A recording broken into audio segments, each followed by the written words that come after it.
Let's go ahead and get started. Would somebody hit the door for me, please? Thank you. Thank you.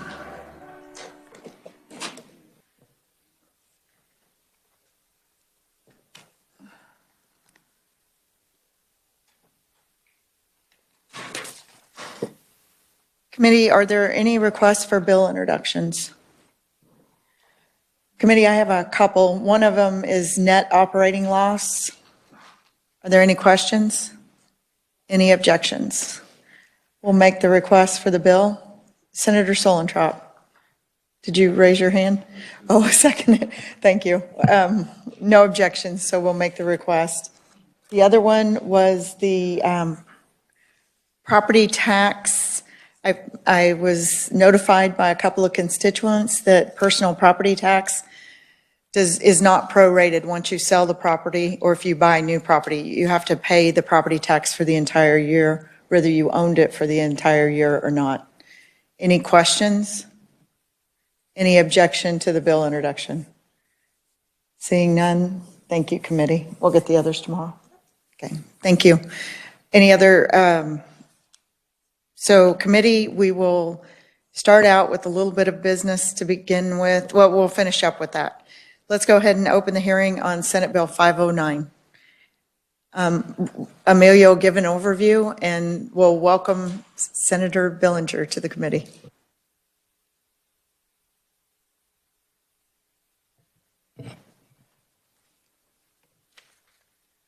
Good morning, Madam Chair, members of the committee. Senate Bill number 509 relates to sales and compensating use tax and would provide a refund of the state tax paid on certain purchases to reconstruct, repair, or replace buildings and improvements damaged by certain disasters. The bill would establish a refund of state retailer sales tax and compensating use tax paid on sales of tangible personal property and services purchased to reconstruct, repair, or replace any residence, building, facility, structure, fixture, fence, or other improvement, and any household appliance located therein that was damaged or destroyed by fire, flood, tornado, lightning, explosion, windstorm, ice loading and attendant winds, terrorism, or earthquake that occurred on and after January 1, 2021. A claims process is provided in the bill, as well as a provision that the claims for refund would need to be submitted to the Director of Taxation within 3 years of such event. Again, this provision is a refund of the state portion of the sales tax. City, county, district, in other words, local sales taxes are not eligible for the refund. And the bill would take effect from and after publication in the Kansas Register. And I'd be happy to stand for questions. Thank you, Amelia. Committee, any questions? Senator Peck. Thank you, Madam Chairman. In reading the legislation, I see that it's got the word explosion. There's several words, but it's got the word explosion and terrorism. If a foreign country were to decide they wanted to do something nasty to the middle of the United States, drop a bomb, would that be would that fit in these categories of terrorism, which is not really terrorism, it's more of an act of war? Or would it be considered an explosion? Because, I mean, I hope that would never happen in the state of Kansas, but we got this, well, there's a person in Russia that's crazy. I'll just leave it at that if you want to answer that question about the question, not the guy in Russia. Amelia. The terms themselves are not further defined within this section. So it would be within the administration of this provision, the Department of Revenue would likely look at the common meaning of those words to determine whether something would qualify. Thank you. Thank you, Amelia. Any other questions? Seeing none, thank you. Committee will welcome Senator Billinger to the committee. Thank you, Madam Chairman and committee members. Good to see you all today. Just briefly on the bill, question was asked about explosions and so forth. That come from a language that's already in statute, but I was really wanting to focus on floods, fires, tornadoes. So if the committee would choose to, redo some of that, I'm perfectly good with that, because it is a little more than I originally had asked to put into the bill, which I'm good either way. But primarily, this come up because we had fires in western Kansas in December, and I represent Ellis County. I don't represent Russell County, but the primary damage was in those two counties, and other counties also, but the big damage was in those two counties. There were 28 families that lost their homes, and they lost everything, pretty much, except what they had on that day when they left their home. And they lost outbuildings, they lost livestock, they lost a lot of their livelihood. They lost feed, they lost equipment, they lost many, many things. And it's really hard when you lose everything to start over. And I think you're probably all familiar with, the fires that happened in Colorado out around Boulder and Denver. And, there's thousands of homes there that were burned. And many of these folks are finding out that even though they thought they had replacement value, they really don't have replacement value. And with what's going on with inflation today, it's very hard to go and try to replace what you had for the same amount of money. And personal effects, you might think, well, I've got $200,000 worth of personal effects covered, and they're just going to write me a check for $200,000. That's not the case. You have to prove that you had those items that before they'll write you that check. So running into a lot of different roadblocks when you're devastated and trying to figure out how you are going to rebuild. And this is just a small part.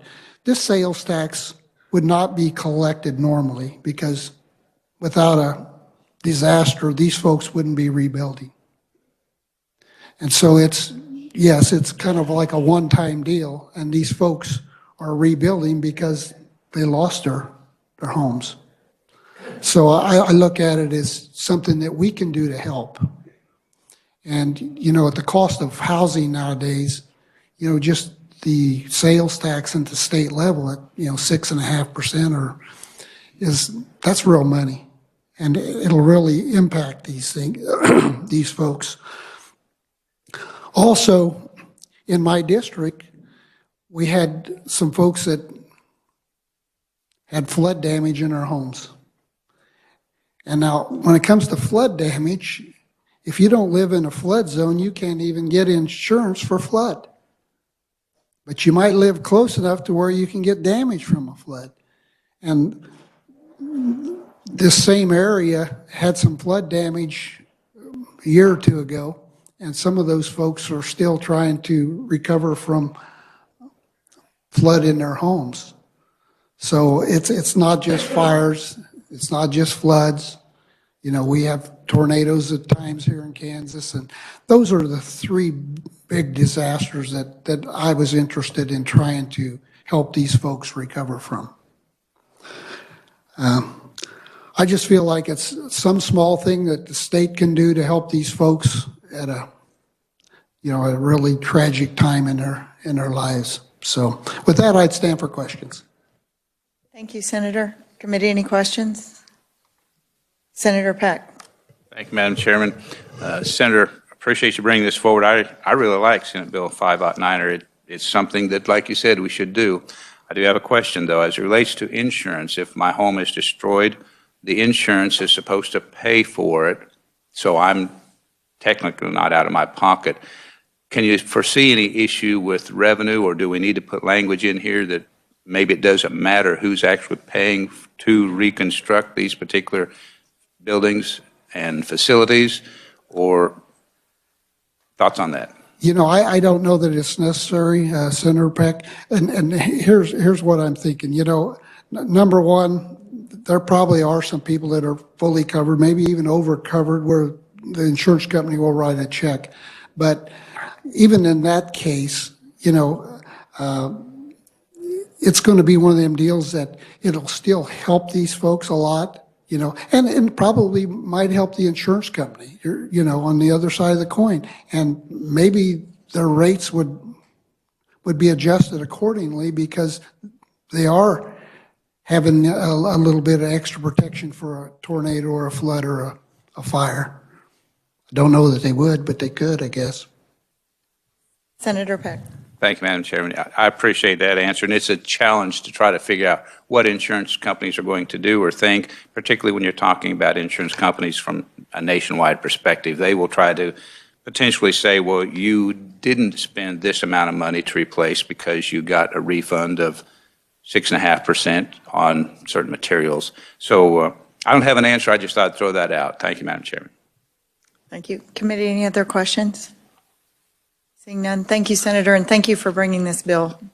Thank you, and I appreciate your time. And like I said, if you decide to work this bill and you want to make those adjustments on, just focus on them main, fire, flood, and tornado type stuff. So Sounds good. thank you. Thank you. Committee, I draw your attention to Dan Clark. Kansas Livestock Association is written only. Is there anybody else that would like to testify for the bill? Is there anybody that would like to testify as an opponent of the bill?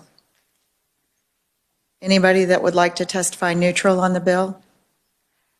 Seeing none, we'll close the hearing on Senate Bill 509. Senator Kirshen, would you like a point of personal privilege? Thank you, Madam Chair. Absolutely. I'm really fortunate today to have 5 pages here at the Capitol, and 4 are from Clearwater and 1's from Cheney. And when I state your names, please stand up. Maddox Hare from Cheney, Hope Martin, Clearwater, Alex Smith, Clearwater, Alex Easley, and Connor Walker. So thank you for coming today. I'm glad you could make it. Welcome to the Tax Committee.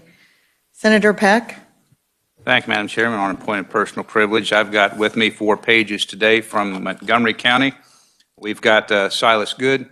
Silas actually plays little Jesus in a cantata drama that I'm a participant in. I'm a Pharisee. I get to push him around a little bit and so forth. But anyway, Silas Good. His dad, by the way, point of interest, is Big Jesus in the church drama. But anyway, something like that. Brett Cashman is also with us from Caney High School, right? Okay. And then Savannah Robinson. Savannah is homeschooled. I've known her parents for quite a while. Her brother actually spent time up here in the Capitol, Bailey, and with some other people. And then Abigail Scott, also home educated. They're paging today for the Senate. Good to have you with us today, young people. Thank you, Madam Chairman. Thank you. Welcome to the Capitol and the Tax Committee, you guys, all of you. Committee, I'm going to ask you to do a little bit of housekeeping to help John out. There are a few bills that are in your old packet. Senate Bill 359, Senate Bill 311, Senate Bill 306, and Senate Bill 433. If you would pull those out and put them in the new packet that he has put together for you. And if you want, you can take your old packet with you, or you can leave it and John or some of the pages will deliver them to your office. Yes, I will, absolutely. 359, 311, 306, 433, and 509 from today.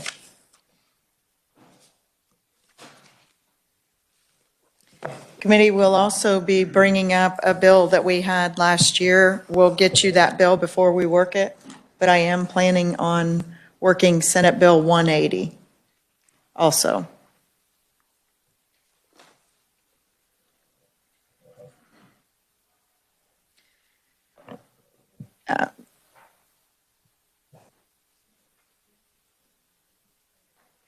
Committee, we're going to take a little bit of a detour today. And since we have some time left, we've invited JG to the tax committee. One of the items that, and we usually do this in the beginning of the year, I think this is going to work out that we're doing it now instead. JG's going to bring us up to date on some finances. You have a wealth or plethora of data before you. In fact, one of the simple ones I love is a graph that shows you where our expenditures are and where our revenues are. And this is very important for the tax committee to have a good overview as we move forward. So thank you, JG. And I'm just going to start off with the profiles. And I do have only one request, and that is that Senator Peck doesn't ask any questions. So if we could, okay, maybe he can wait for Amy. I don't know. But I'm just going to go over the three of the profiles, and then Amy's going to take over the rest of the information that you have. So I get the simple pieces of paper, and Amy has the difficult stuff. Would start off, if you would, with the yellow sheet. This is the profile with the governor's recommendations in it. This is the standard profile that we put together that has the 2 years for the budget process included in here. When we look at the end of 21, and remember in 21, the income tax payments, the filing dates, was pushed back from April to June. So with that pushback, we didn't have any indication of what those early April returns would be.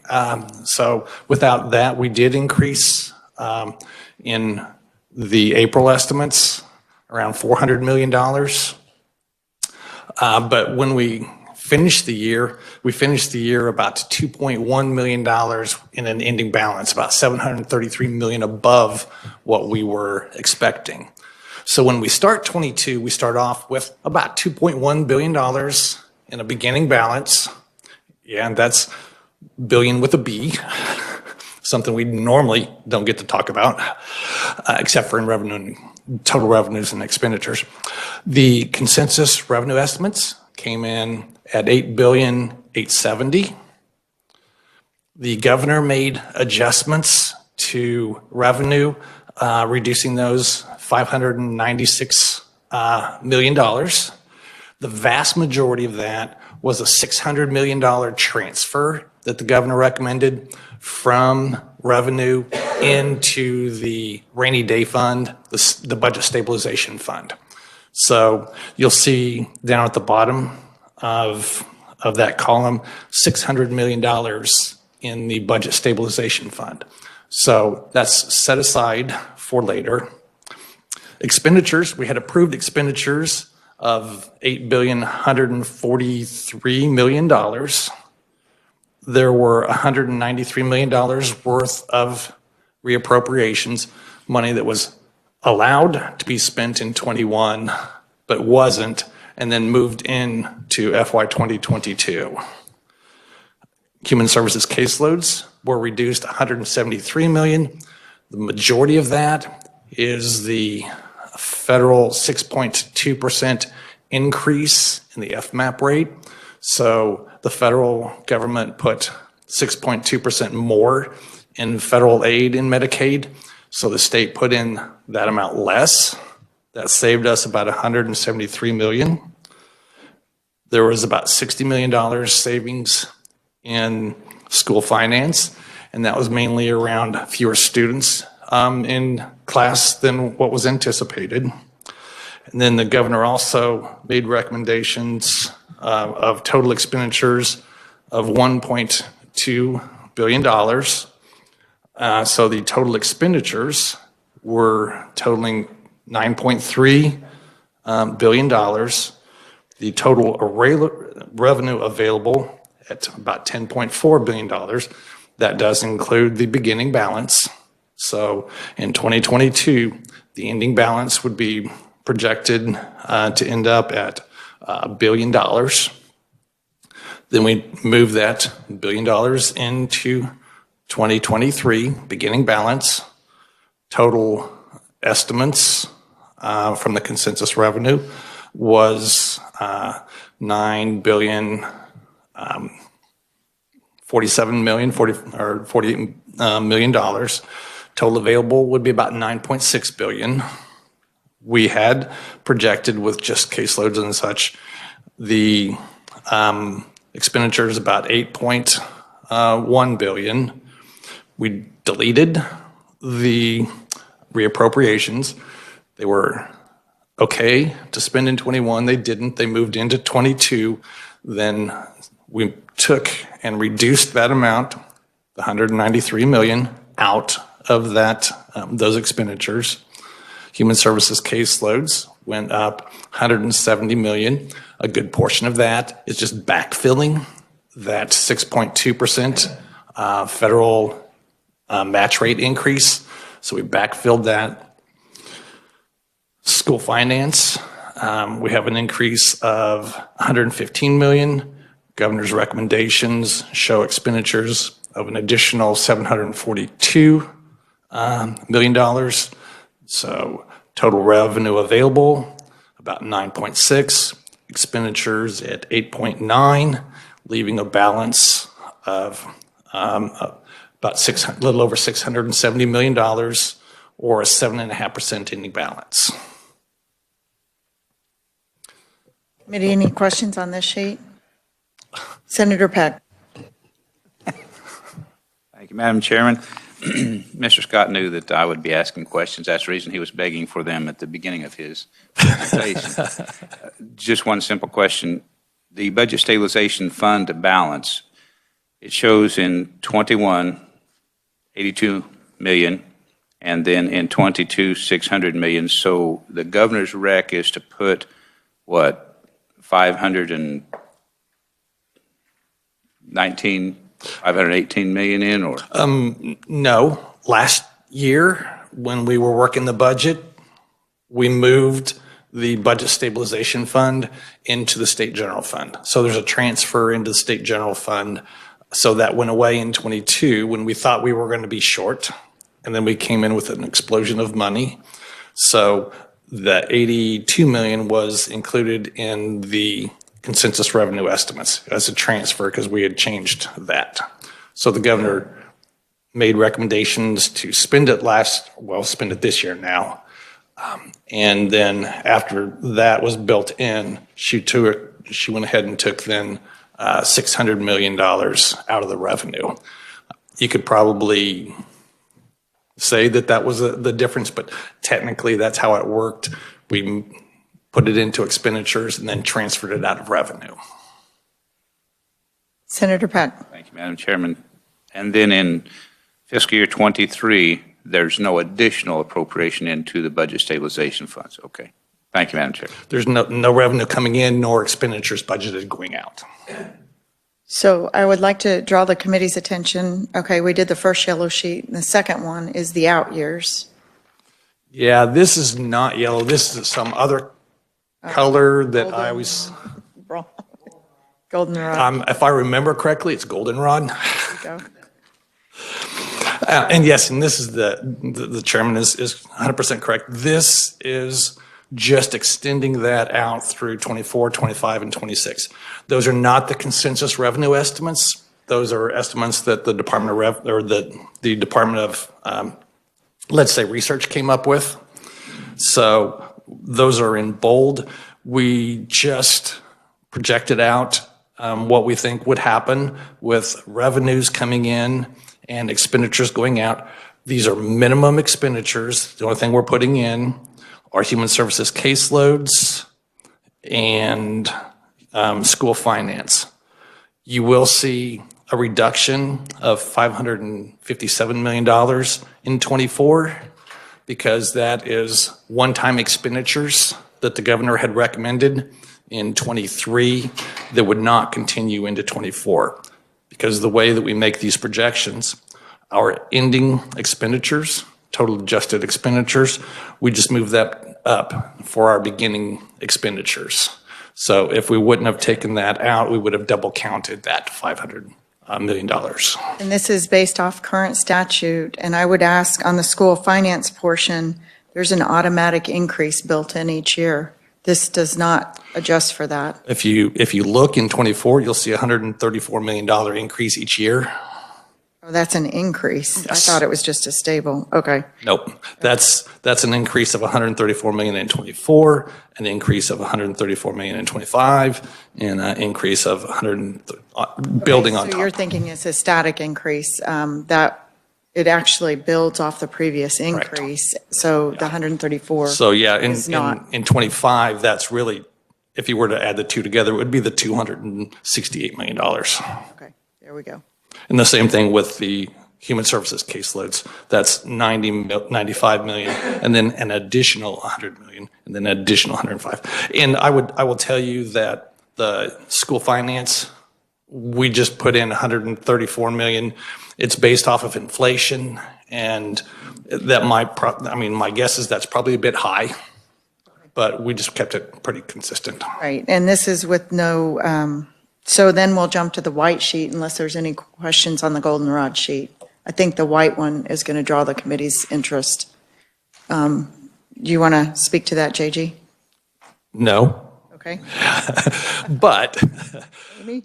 No. the only difference between what we have on the white sheet and what we have on the goldenrod sheet is we added in the apex, what our estimates are, and these are just, I wouldn't even say estimates. We had some examples of what we thought might be happening. So I don't want to say that this is, what we got in any information as far as a fiscal impact, because nobody knows what this is going to be until something is finalized. So just to clarify, your assumption is that it is an approximately $4 billion investment, and those are the numbers that you ran off, so Correct. that the committee's all on the same page. Correct. Thank you. So this is based off of $4 billion investment. This is off of 4,000 jobs being created, and there's some, let's see.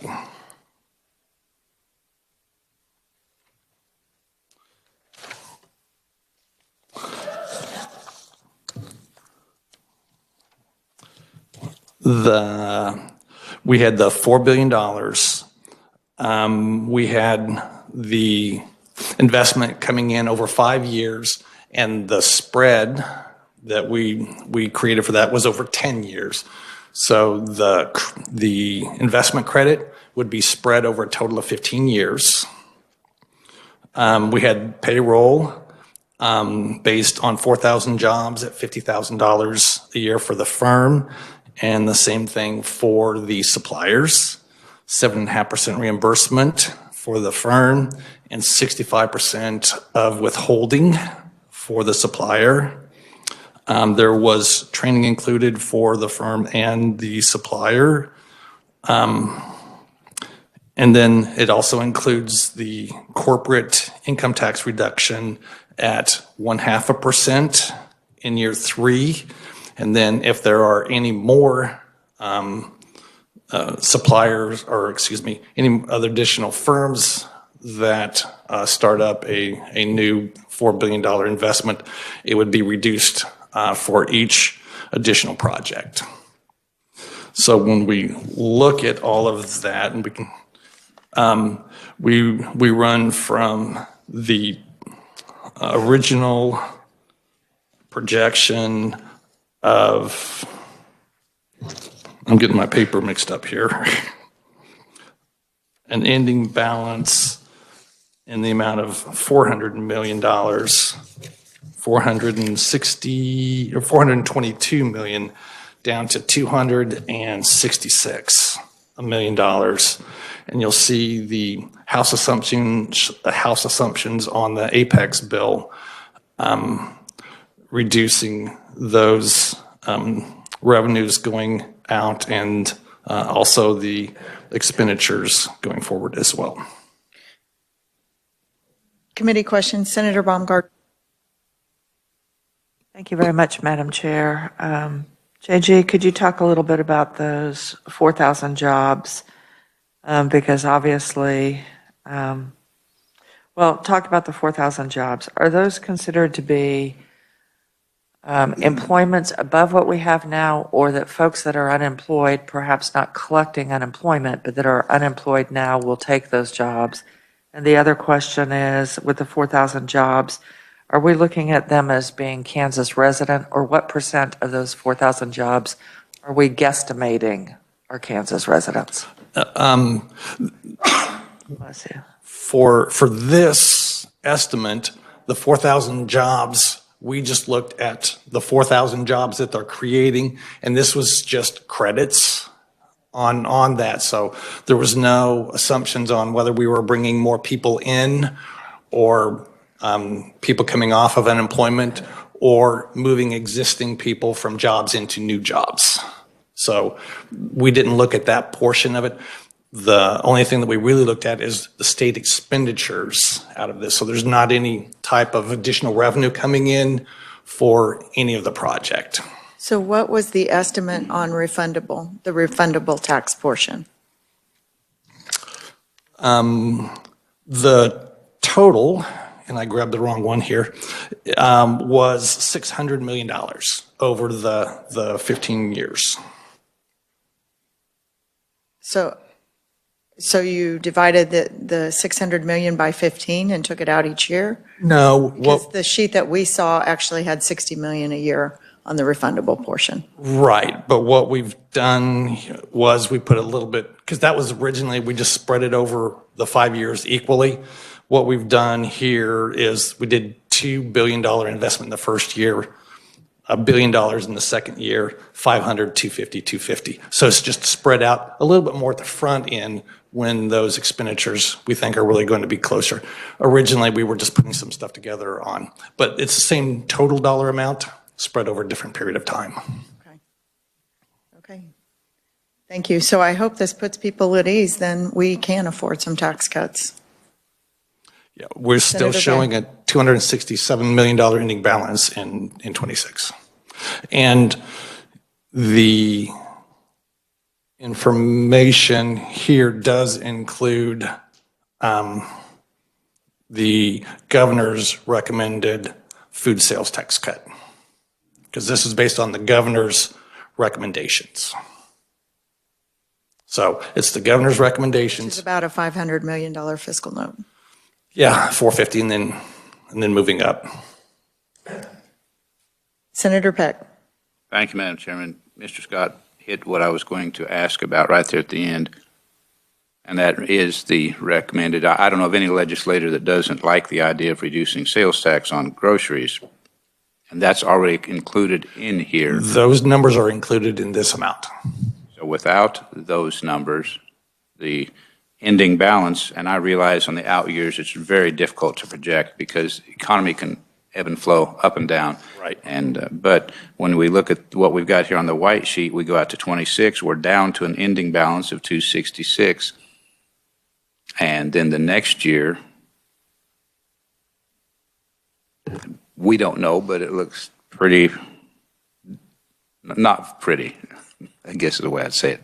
Thank you, Madam Chairman. Any other questions, committee? Okay, then I'm going to tag team and hurry up and leave. Amy, I'm sure will give you all the additional information you need on the expenditures.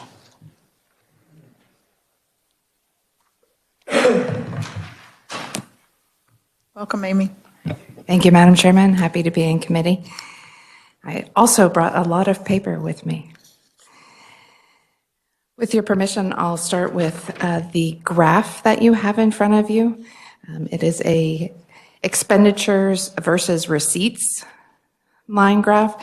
Just to give you some context of over time, so this is a line graph comparing receipts from the State General Fund with State General Fund expenditures from 2002 through the governor's recommendation for 2023. The receipts are in the green line, and the expenditures are the red line.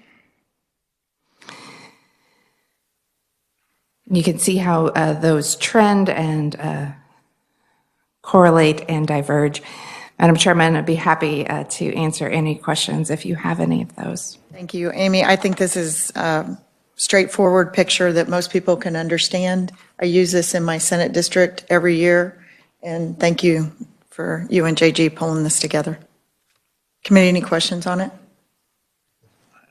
Senator Pack.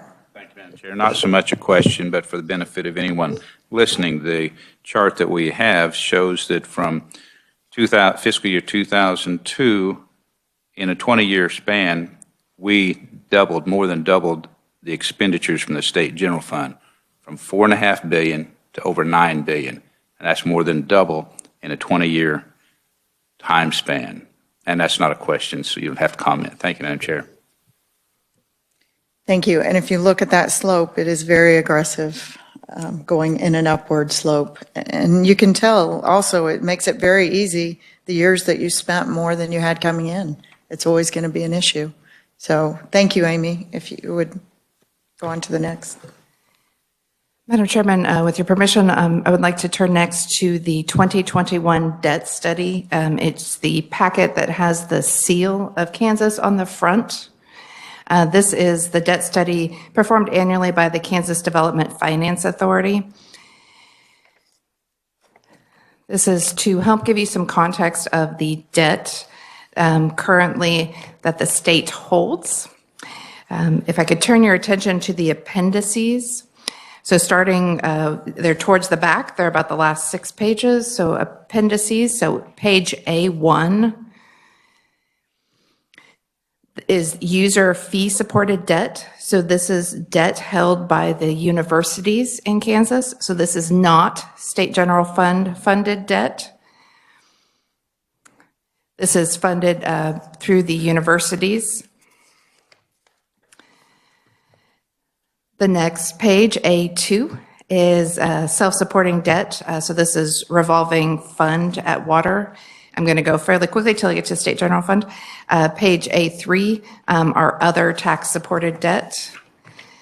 A4 is the state general fund funded debt. So you see that totals $2.3 billion as of December 31st. This is on page A-4. This does include the CAPERS bonds that were issued. The most recently, those were issued the $500 million that were issued last year. I would note that the first line there has been refinanced, and the governor's recommendation does recommend paying off 2015A and 2015G, which are callable in 2023. On page A-5 is the KDOT bonds that are outstanding.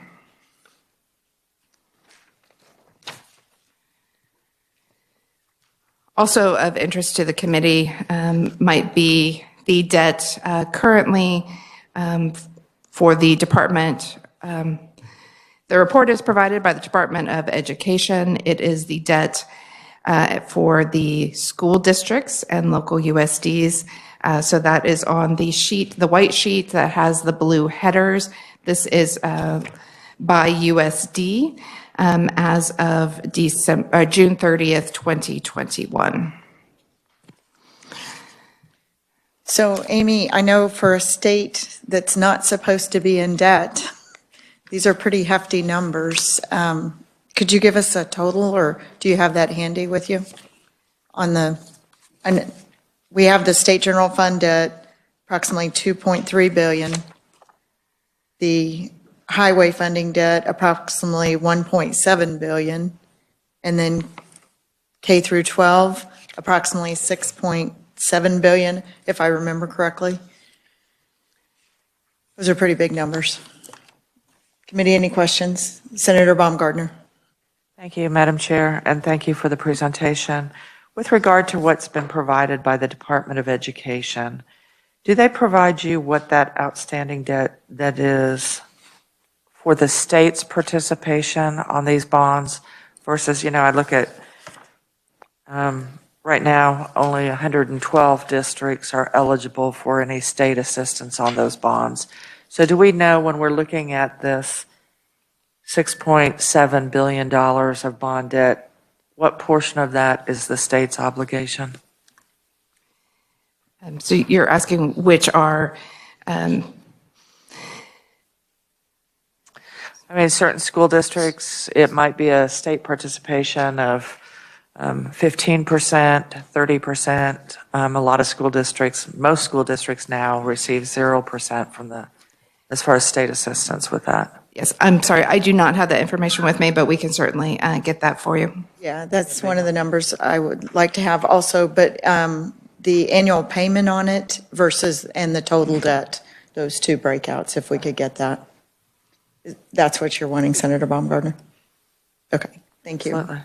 Any other questions, committee? I know it's a lot of data and information to digest, but I think it's very important. We talk about paying off debt. We want to make sure we're paying off the most cost-effective debt as we go forward. I'm sure others are looking. We have very few Ways and Means members on the committee that have seen this data. Senator Solentraub. Thank you, Madam Chair. If you're through with the documents you requested, and you go on to the gray sheet, the green sheet, and JG, what's this color? Whatever this color is. Those would be 3 more documents. And again, try to put these together in an attempt to look at SGF funding for 22-23. So those of us that are in the Senate Ways and Means Budget Committee will work with that. And Amy's going to get that out to both the Tax Committee and the Budget Committee in electronic form as well. So as we go through those, we're going to need to look at any necessary cuts. We'll look at any necessary eliminations. There's some programs that have been in here for quite some time. We have to make a determination as to their purpose and benefit. And then there'll probably be a few areas where we'll have to spend a little bit more money based on the current economic climate and wage issues. So if you have any questions, ask Amy. But this will be used principally through the budget process, so we can go through on a scale to mock this up to see where we might be in the ending balance for budgets, perhaps before we go into any negotiations with the House. Thank you, Senator Solentraub. Thank you, Emmy. Did you want to go over these a little bit, or? Madam Chairman, if I might, I just want to highlight, to note, there is a debt service column on these spreadsheets, just so that you know where those corresponding debt service payments come in, so that you know how, where those debt service payments are funded from. I'd be happy to answer any questions. That's very helpful. And I would also bring to any of the members that sit on the Ways and Means Committee, as we reviewed some of the, not so much, we didn't see it in this committee with the 2 budgets that we did, but I know that other departments in their budget, in the performance-based budget, they literally put that the program was discretionary. And that was what we wanted to expose. It didn't exist because of statute or rules and regulations. It existed because the department decided to create the program. I hope that you give those high attention, because that is not how we operate. Thank you. Any other questions or comments? Senator Baumgartner. Thank you, Madam Chair. Just want to notice one thing, going back to the Department of Education, and I understand they provided it to you, you didn't come up with it. But you know, when you look under that refinancing, one of the things that I've heard, several school districts in my Senate district did not take advantage of the low rates and are sitting in a situation where they've got a lot of debt to pay off with higher rates than have been available for quite some time. So I'm a little curious, are you familiar? Does anyone in the state provide school districts with assistance on, if you have this type of bond debt, if it's this old, if it's at this rate, you might look at refinancing?